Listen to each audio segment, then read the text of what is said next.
तो ये ऐतिहासिक क्षण जब प्रधानमंत्री नरेंद्र मोदी को सर्वोच्च नागरिक सम्मान से सम्मानित किया गया त्रिनिदाद और टोबैगो के, और यकीनन भारत की वैश्विक छवि और कूटनीतिक गहराई इस समय एक साथ त्रिनिदाद और टोबैगो की धरती पर नजर आ रही है।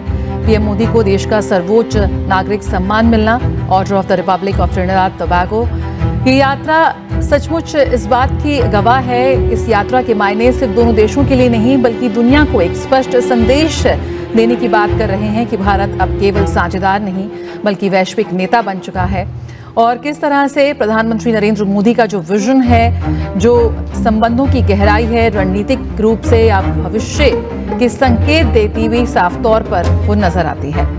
बिल्कुल, ये यात्रा बेहद महत्वपूर्ण है, ये दृश्य बेहद महत्वपूर्ण है। और प्रधानमंत्री नरेंद्र मोदी की, जिसको तमाम लोग इसको एक्ट वेस्ट पॉलिसी के तहत देख रहे हैं, और प्रधानमंत्री नरेंद्र मोदी को मिलने वाला इस तरह का ये 25वां सम्मान है और पहले विदेशी नेता हैं जिनको त्रिनिदाद और टोबैगो ने अपने इस सर्वोच्च नागरिक सम्मान से सम्मानित किया है। पीएम मोदी ये सम्मान पाने वाले पहले विदेशी नेता हैं।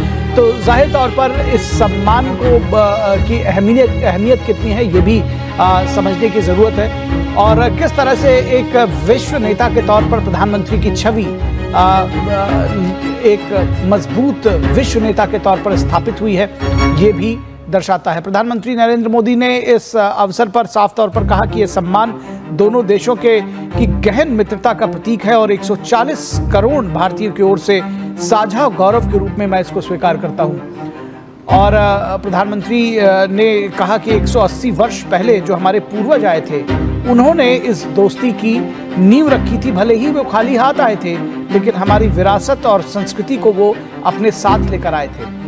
और त्रिनिदाद और टोबैगो के निर्माण में ये साझा संस्कृति, विरासत और श्रम, मेधा, प्रतिभा जो लगाई है त्रिनिदाद और टोबैगो में भारतवंशियों ने, वो निश्चित तौर पर अभूतपूर्व है। और हम देख रहे हैं कि राष्ट्रपति और प्रधानमंत्री दोनों ही भारतवंशी हैं। तो ये भारतीयों के लिए भी गौरव की बात है कि आज से 180 वर्ष पहले जो उनके पूर्वज उस देश में खाली हाथ गए थे, उन्होंने अपनी श्रम से, शक्ति से, मेधा से, प्रतिभा से, क्षमता से वहाँ पर जो कुछ अर्जित किया है वो हम सबको गौरवान्वित करता है।